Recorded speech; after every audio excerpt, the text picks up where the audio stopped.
Il y a un animé pour lequel j'ai chialé vraiment à chaque épisode. Et ben, cet animé, la saison 3, est sortie en octobre et je ne pouvais pas être plus contente que ça. Et donc oui, la saison 3 de To Your Eternity a commencé sa diffusion. Et donc si tu ne connais pas cet animé, je te conseille de rester jusqu'à la fin de cette vidéo parce qu'après cette vidéo, tu l'auras dans ta watchlist. J'en suis certaine. Et évidemment, si tu connais déjà cette œuvre, eh ben, je serais très curieuse d'avoir ton avis sur la question en commentaire. Donc pour moi, To Your Eternity, c'est pas juste un animé. C'est un voyage qui a remis en question toute ma façon de voir l'humanité. Pour moi, c'est un hommage à l'héritage et c'est pour ça que je te le conseille finalement.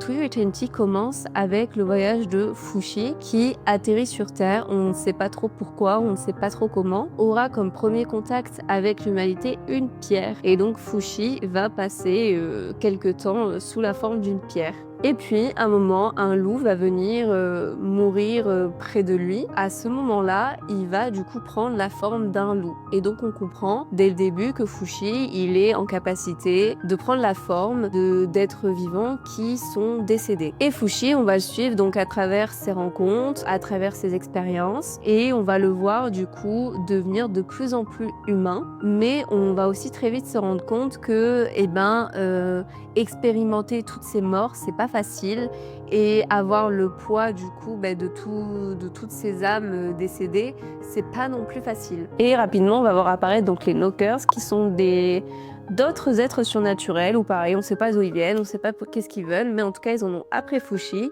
Et ils essayent de lui récupérer en fait toutes les âmes qu'il a pu rencontrer tout au long de son voyage et par lesquelles il peut se transformer. Donc c'est une œuvre qui est sortie en 2016 et qui est de Ayoma Yoshitoki. Est-ce que je l'ai bien dit? Je trouve que c'était fluide. Là, c'était fluide. Et donc cette fameuse troisième saison, elle a débuté sa diffusion en octobre et donc je suis trop contente parce que je l'attendais avec vraiment impatience. Alors, il y a une chose que tu dois savoir sur moi, c'est que cette œuvre j'ai découverte en animé.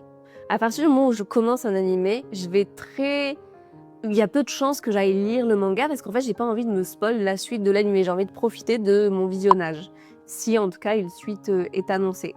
Et à l'inverse, si je lis un manga, il y a très peu de chances que j'aille voir tout de suite l'animé parce que j'ai envie d'abord finir le manga et après d'aller me faire une idée de l'animé. Voilà.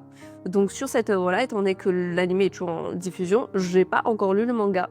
Donc peut-être qu'il y a des incohérences entre l'œuvre écrite et l'animation, mais en tout cas moi, honnêtement, j'ai vraiment adoré cet animé. Je te le conseille parce que j'en fais une vidéo. Et donc, je vais te détailler pourquoi cette œuvre, elle fait partie de mes favorites et pourquoi elle va prochainement arriver dans sa watchlist. Premièrement, Fushi. Fushi, je trouve que c'est un personnage qui est très touchant. Il est un peu du père, mais c'est normal parce qu'il sait pas trop ce qu'il fait là, il sait pas trop pourquoi on l'a envoyé. C'est comme c'est un fœtus en fait qui va se développer au fil des expériences. Je trouve ça très touchant de le voir découvrir au fur et à mesure ce qu'est d'être humain, ce que c'est d'avoir des sentiments, d'être potentiellement amoureux, ce que ça fait de perdre quelqu'un justement auquel on tient. Et je trouve que cette notion d'apprentissage, ça va aussi faire partie de l'attachement qu'on va développer pour ce personnage-là. Et d'ailleurs, au tout début de l'œuvre, Fushi ne peut pas s'exprimer.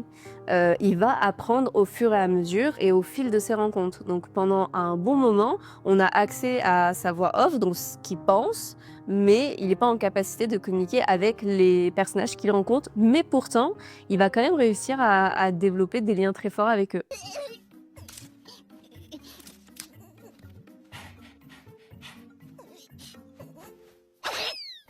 Et d'ailleurs, plus il va rencontrer des gens, plus il va donc se développer, expérimenter et surtout façonner sa personnalité. Et cette notion d'identité, la mangaka l'a abordée dans une interview en précisant un autre aspect. En effet, elle disait que dans la société d'aujourd'hui, il est parfois difficile de changer de voie, de choisir un objectif qui va contre ce qu'on aurait pu penser au premier abord. Et c'est d'ailleurs le cas de notre héros, Fushi, puisque il va pas forcément choisir la destinée qui lui était toute tracée. Et d'ailleurs, elle précise que c'est vraiment ce genre de personnage qui l'intéresse de présenter, des personnages qui vont choisir des objectifs parfois inatteignables, qui vont faire face à l'échec, mais qui vont jamais plier face à l'envie de devenir quelqu'un. Et j'avoue que je m'interroge sur un point, et je serais très curieuse d'avoir ton avis sur la question, c'est que est-ce que dans les expériences qu'il va faire et les personnes qu'il va rencontrer, est-ce que ça va lui permettre de développer sa propre personnalité, ou au contraire, est-ce qu'il va devenir une sorte de caricature d'un mélange de toutes ces expériences? En fait, cette question, elle s'applique aussi à nous, êtres humains. Je trouve que c'est une vraie question philosophique. Dans ma réflexion personnelle sur le sujet, puisqu'on en est à faire des thèses psychologiques, je pense qu'effectivement, les gens qu'on rencontre vont façonner notre personnalité. Je pense pas qu'on devient une caricature, par exemple, de nos parents, pas du tout. Mais je pense qu'au contraire, c'est ces petits bouts de rencontres qui vont impacter qui on est et qui vont nous façonner une personnalité. C'est faux de croire qu'il y a un moment donné, on devient adulte, puis après on arrête d'apprendre. Non, je pense que si on en a réellement envie, on apprend toute notre vie. Et du coup, on évolue toute notre vie. Et donc, notre personnalité peut évoluer aussi toute notre vie. Un autre point de l'animé que j'ai adoré, la manière dont ils abordent l'immortalité. Puisque du coup, Fushi, il est immortel, mais est-ce que cette immortalité, c'est un cadeau ou une malédiction? Parce que finalement, il va faire des rencontres, il va s'attacher à des gens, et puis il va les perdre pour X raisons. Mais quel est le but d'être immortel si on est tout seul? L'immortalité, pourquoi faire? Parce que perdre des gens, c'est douloureux, rester en vie solo, c'est douloureux. Pourquoi garder une humanité qui finalement, elle sonne un peu vide solitude, quoi. Et d'ailleurs, je trouve cette œuvre horrible pour ça, mais horriblement bien faite. C'est qu'à chaque fois qu'on s'attache de fou à un personnage, il y a une mort qui vient comme ça. Franchement, c'est archi émouvant et c'est trop dur à regarder. Moi, je vous ai pas menti quand j'ai des paquets de mouchoirs qui sont passés quand je me suis mis à mater cette œuvre. Et c'est vrai que chaque mort qu'on va pouvoir observer dans l'animé, en fait, elle va avoir du sens et elle va permettre à Fushi de comprendre certaines choses. Donc c'est difficile de se dire que perdre des êtres chers vont aussi dans un sens lui servir. Et puis aussi ce qui est intéressant, c'est comment les autres personnages le voient. Donc Fushi, on va le voir très vite comme soit un dieu, parce que du coup il est immortel, il peut se transformer, il peut faire plein de choses entre guillemets surnaturelles.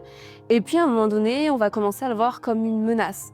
Parce que du coup, il est potentiellement puissant, il a potentiellement des capacités qu'on comprend pas, peut-être qu'il est dangereux, peut-être que c'est un démon. Je trouve ça intéressant aussi de voir au fil de ces rencontres comment les autres personnages vont interpréter en fait l'existence même de Fushi. Il y a aussi un autre thème qui est abordé dans l'œuvre et qui pour moi est assez central, c'est du coup la mémoire et l'héritage.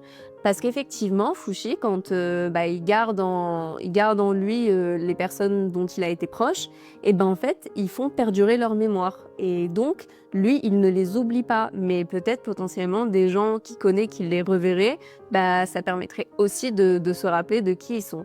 Et je trouve que finalement, d'avoir sous-entendu que quand on se souvient de nous, on est immortel, c'est une forme d'héritage que je trouve assez touchante. Pas parce que je suis une drama queen, mais parce que je trouve que ce thème-là, il est tellement profond. Je sais pas, de voir expérimenter comme ça un Fushi qui perdait tous les êtres dont il est très proche et qui sont chers à son cœur. Et donc de parler d'héritage et de mémoire, ça nous aussi laisse nous dire que finalement, même si la mort elle est difficile, c'est dur parfois de l'accepter, et en fait ce qui va perdurer, c'est ce qu'on va laisser aussi derrière nous. Ensuite, évidemment, dans l'œuvre, Fushi est central. C'est le personnage principal, ok, on a compris. Mais tous les personnages secondaires qui vont venir façonner ce personnage-là, et ben moi je les ai trouvés vraiment très bien faits. Parce que comme je disais, on va vraiment s'attacher à eux, et c'est pas des personnages secondaires aux F, genre juste ils passent et puis voilà. C'est des personnages qui vont avoir une importance primordiale dans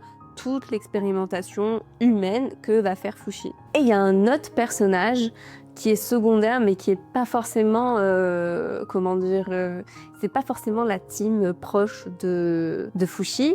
C'est Ayase qui est donc, on va dire, une femme qui a développé une forme d'obsession pour Fushi. Elle est vraiment... Ok, bonjour. Ouais, il va se poser là, quoi. Ayase, en fait, c'est une meuf un peu chelou qui va développer une forme d'obsession pour Fushi. Et en fait, cette obsession, elle va rester tellement forte qu'elle va le transmettre à même sa descendance. C'est un micro-spoil, mais c'est un spoil intéressant qui te motivera peut-être à regarder l'œuvre. On est le droit. Voilà. Un autre thème de cette œuvre, c'est la résilience, parce que notre personnage principal, Fushi, en vrai, il va vivre des vrais moments de down, parce que forcément, il va devenir aussi humain à un moment donné. Donc, quand tu perds quelqu'un, t'es pas pump up. Mais à chaque fois, il va trouver une raison de continuer. Il va trouver une raison de ne pas lâcher. Et c'est ça aussi que j'ai beaucoup apprécié dans l'œuvre, c'est de montrer le courage qu'il a de continuer d'avancer, d'essayer de comprendre qu'est-ce qu'il fait là, d'essayer de remplir une mission qu'il n'a pas forcément désirée. Je trouve énormément que ce personnage, il est masterclass. Voilà. J'avais pas vu qu'il s'était posé là. Après, sans rentrer dans un des thèmes de l'animé, j'ai trouvé ça vraiment agréable, l'ambiance qui a été créée, puisque la musique, elle va beaucoup venir soutenir ces grands moments dramatiques. Et je trouve que c'est super bien fait. Tout est dans la poésie, tout est poétique. Chaque mort est à la fois déchirante, touchante, mais aussi horrible et en même temps lourde de sens. Et la musique, elle va faire beaucoup de taf aussi sur ce sujet-là. J'ai aussi trouvé du coup que l'œuvre est très belle, même si l'animation, c'est pas non plus l'animation de l'année. Elle reste sympa. Mais voilà, c'est peut-être le seul petit point où je me dis, des fois ça aurait pu être un peu poussé. Mais en tout cas, ça reste quand même une très belle œuvre. Donc, en résumé, si tu cherches à regarder un drame saupoudré un peu d'aventure, de fantaisie, de mystère qui est à la fois touchant et tranchant, qui aborde des sujets comme se construire une identité, l'héritage, la mort, le deuil, enfin tous ces sujets super fun. Et le tout dans une ambiance à la fois douce et poétique, tu vas sûrement adorer To Your Eternity.